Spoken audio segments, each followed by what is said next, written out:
Week of October 20th, safety message for the week. Hazardous chemicals, 4 routes of entry. Chemicals exist in virtually every single work site. This message again comes off the internet.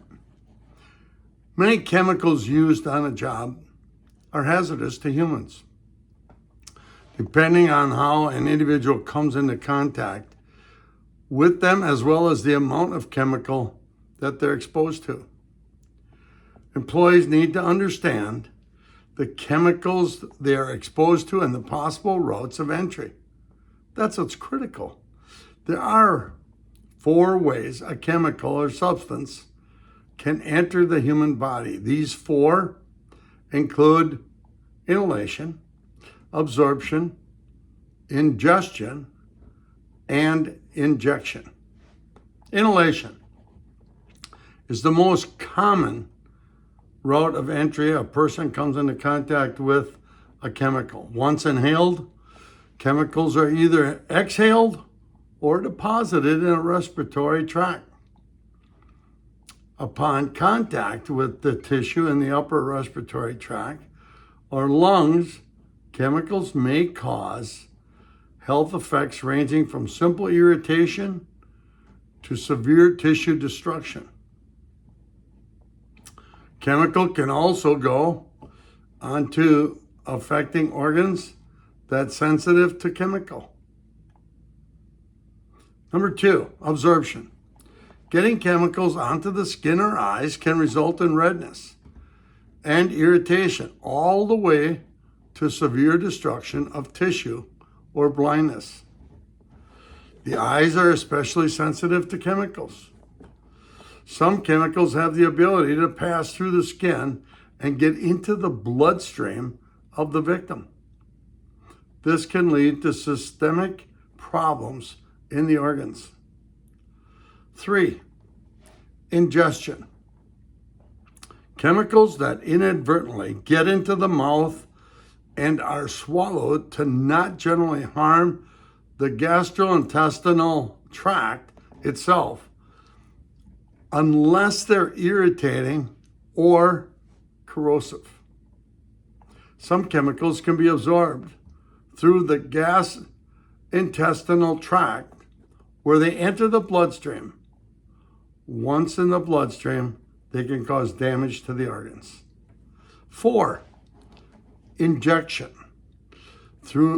Though not common, injection of chemicals into the body can occur. A sharp object can be contaminated with a chemical or substance and penetrate the skin. The chemical is then in the body and can make its way into the bloodstream, where it can damage organs or other tissue as well. Work practices when working with chemicals. Know the chemicals you're working with and read your STS to understand the safe handling procedures and what to do if you come in contact with a chemical. Eliminate chemical hazards where possible.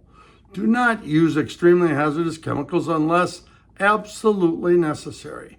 Substitute a less hazardous chemical in place of a more hazardous chemical. Engineer chemical hazards out of the workplace.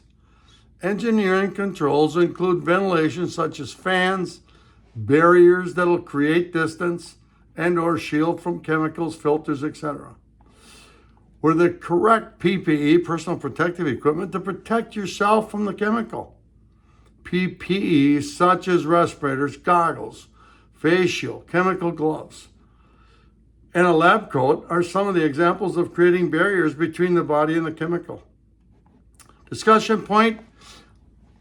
Also, think about your family if you're not practicing good hygiene. You could be bringing chemicals home with you, exposing family members to them. For example, if there's lead dust on the floor or work area you're often in, you walk through the floor all day long and then you come home. You do not take off your shoes and you walk around on the carpet. Your baby son crawls on the carpet inhaling or possibly ingesting the lead dust leading to health problems for him. Take preventive measures, clean the clothes and other items that you take home with you. My message for the week, I ask you, make good choices. Only you can make them for yourself. Take care.